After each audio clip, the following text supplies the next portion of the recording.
नमस्कार दोस्तों, मैं डॉक्टर निशांत शर्मा आज जयपुर ऑर्थो में आपके लिए लेके आया हूँ कि घुटने प्रत्यारोपण से हम कैसे बच सकते हैं। जैसे कि हमारे पास बहुत से पेशेंट्स आते हैं, वो पूछते हैं कि सर घुटना खराब हो गया, घुटने में घिसावट आ गई, तो हम इससे कैसे बच सकते हैं। क्या घुटना घिसने के बाद घुटना प्रत्यारोपण से बचा जा सकता है या घुटना घिसने के पहले घुटने प्रत्यारोपण से हम बच सकते हैं। तो दोस्तों, एक तो होता है प्रिवेंशन, एक होता है क्योर। तो दोस्तों, हम जैसे बात करते हैं कि घुटना घिसावट से हम किस तरह से बच सकते हैं, तो घुटना घिसना एक आम प्रक्रिया है जिसमें घुटना के ऊपर जो एक कार्टिलेज की परत होती है वो धीरे धीरे घिस के खत्म हो जाती है, जिसको ही हम आम भाषा में घुटना का घिसाव कहते हैं या जोड़ का घिसाव कहते हैं, या कुछ लोग कहते हैं ग्रीस खत्म हो गई। इस तरह की समस्याएं जिनको अलग अलग नामों से हम लोग जानते हैं, इसको घुटना प्रत्यारोपण कहते हैं। जैसे कि हम हमारे सामने एक मॉडल में देख पा रहे हैं, मैं इनको हटा देता हूँ, आप बहुत अच्छे से देख पा रहे हैं कि ये एक घुटने की ऊपर हड्डी है, ये नीचे वाली हड्डी है। ऊपर की हड्डी पे एक नीले रंग की पेंटिंग हो रखी है दोस्तों, ये कार्टिलेज को बताती है। इसके ऊपर जो खरोंच आती है ये इररिपेयरेबल होती है, ये वापस से हील नहीं होती है नेचुरली, इसी को घुटने में घिसाव कहते हैं। इसकी वजह जितना ज़्यादा घिसता है, जितनी ज़्यादा ये परत हट जाती है, उतना ही घुटने का जोड़ घिसाव हो जाता है, उतना ही ज़्यादा घुटने का जोड़ खराब हो जाता है। ऐसी सेम परत नीचे की हड्डी पे भी आती है, और इन दोनों के बीच में घुटने की गद्दी, जिसको हम बहुत अच्छे से देख सकते हैं, ये इस प्रकार की चंद्राकार गद्दी होती है दोस्तों। ये गद्दी, जिसको हम कुशन भी कहते हैं, ये ही वजन एब्जॉर्ब करती है। ये गद्दी भी घिसाव की वजह से फट जाती है। तो इस तरह के घुटने में दो गद्दियां होती हैं दोस्तों, एक बाहरी सतह पे, एक अंदर की सतह पे। तो घुटने में यूजली वेट अनइक्वल होने की वजह से घुटने के पैर टेढ़े हो जाते हैं, घुटने पे दबाव का बैलेंस बराबर नहीं रहता और घुटने का जोड़ खराब हो जाता है, जिसको घुटने में घिसावट कहते हैं। अब इससे बचने के लिए हम क्या क्या कर सकते हैं, तो दोस्तों सबसे ज़्यादा इम्पोर्टेंट है इसके अंदर अपने शरीर के लिए कुछ एक्टिविटीज़ होती हैं। जैसे कि हम हमारा वजन कम कर सकते हैं, वजन कम करके या वजन को बैलेंस करके हम घुटने के घिसाव को कम कर सकते हैं। दूसरा, हम फिजियोथेरेपी या एक्सरसाइज जिसको कहते हैं, या रूटीन दिनचर्या के अंदर अपन एक्सरसाइज कहते हैं, मॉर्निंग वॉक वगैरह, जिसके अंदर हम घुटने की मांसपेशियों के, इसके सराउंडिंग की जो भी मांसपेशियाँ होती हैं उनको मजबूत कर सकते हैं, जिसकी वजह से घुटने में डायरेक्ट लोड नहीं आएगा, कुछ लोड मसल्स के थ्रू बाईपास हो जाएगा, तो जोड़ ज़्यादा खराब नहीं होगा। तीसरा दोस्तों जो बहुत इंपॉर्टेंट है, डाइट में हम लोग कैल्शियम की अच्छा इंटेक ले सकते हैं, प्रोटीन डाइट ले सकते हैं, जिससे हमारी बोन्स स्ट्रॉन्ग बनी रहे, और ये जो घुटने की परत जिसको हम कार्टिलेज कहते हैं, ये मेंटेन रहे, ये कहीं से क्रैक ना आए, और ये परत अपनी मेन हड्डी से दूर ना हो, जिसको अपन बोलते हैं कार्टिलेज का दूर होना, जिसको आम भाषा के अंदर कॉन्ड्रोमलेशिया भी कहते हैं, डॉक्टरी भाषा के अंदर कॉन्ड्रोमलेशिया भी कहते हैं। इस तरह की समस्याएं नहीं आती डाइट कंट्रोल करने से, वजन कंट्रोल करने से, एक्सरसाइज करने से। दोस्तों, यदि इसके बाद सपोज आपके घुटना घिस चुका है, ये है घुटने से घिसने से पहले की बातें बताई मैंने, अब हम बात करते हैं घुटना यदि घिस चुका है, तो अब इसके जोड़ प्रत्यारोपण की स्थिति में ये ना जाए, इससे बचने के लिए हम क्या कर सकते हैं। तो दोस्तों सबसे इंपॉर्टेंट है, आज की डेट में कुछ लोग करते हैं कैल्शियम सप्लीमेंट्स ले रहे हैं दोस्तों, लेकिन जोड़ जो घिस चुका है वो कैल्शियम सप्लीमेंट लेने से अब इम्प्रूव होने के चांसेस उसके थोड़े कम हैं।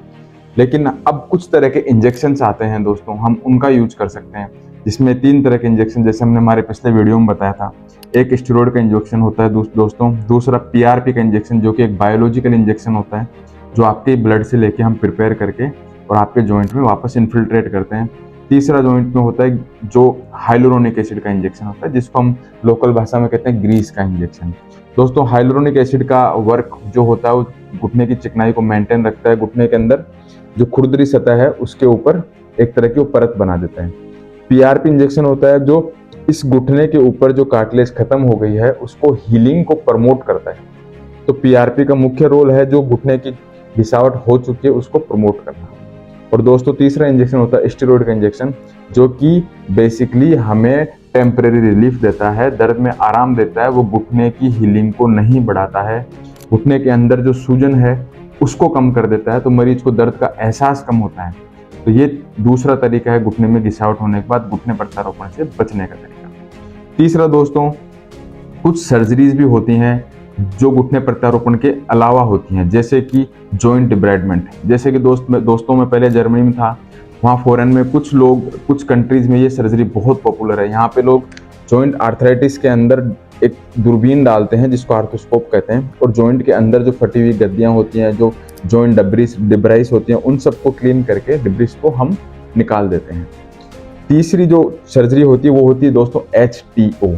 उसमें जॉइंट की मैकेनिकल एक्सिस और एनाटॉमिकल एक्सिस का अलाइनमेंट कुछ इस तरह कर दिया जाता है जिससे कि जोड़ के ऊपर जो लोड आता है वो एक साइड में ना रहे और दोनों साइड में इक्वली डिस्ट्रीब्यूट हो जाए। तो जो जोड़ का लोड बराबर इक्वली डिस्ट्रीब्यूट हो जाता है, उस कंडीशन में जोड़ का कुछ हिस्सा घिस के खराब नहीं होता है और जॉइंट ऑफलोड हो जाता है, और जॉइंट ऑफलोड होने की वजह से जोड़ कम खराब होता है और घुटना लंबा चल जाता है। दोस्तों फिर भी कभी कभार जोड़ इतना ज़्यादा खराब हो जाता है, लास्ट स्टेज में पहुंच जाता है, पेशेंट कहता है सर मुझे जोड़ मैं नहीं बदलाना चाहता, मुझे डर ज़्यादा लगता है।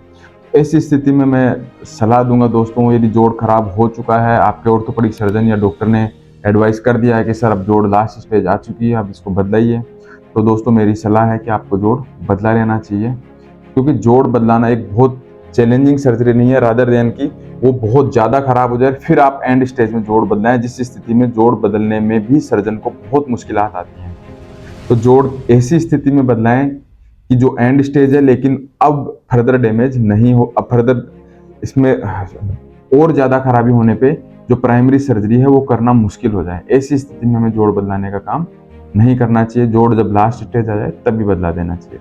ये कोई बहुत मुश्किल नहीं है, लेकिन एक्सपर्ट हैंड्स के हाथों यदि सर्जरी आप करवाते हैं, एक्सपर्ट ऑर्थोपेडिक सर्जन के द्वारा ये सर्जरी कराते हैं, तो डेफिनेटली इसके बहुत अच्छे रिजल्ट्स हैं और पेशेंट अपनी आगे की लाइफ बहुत अच्छी ज़िंदगी जी सकता है।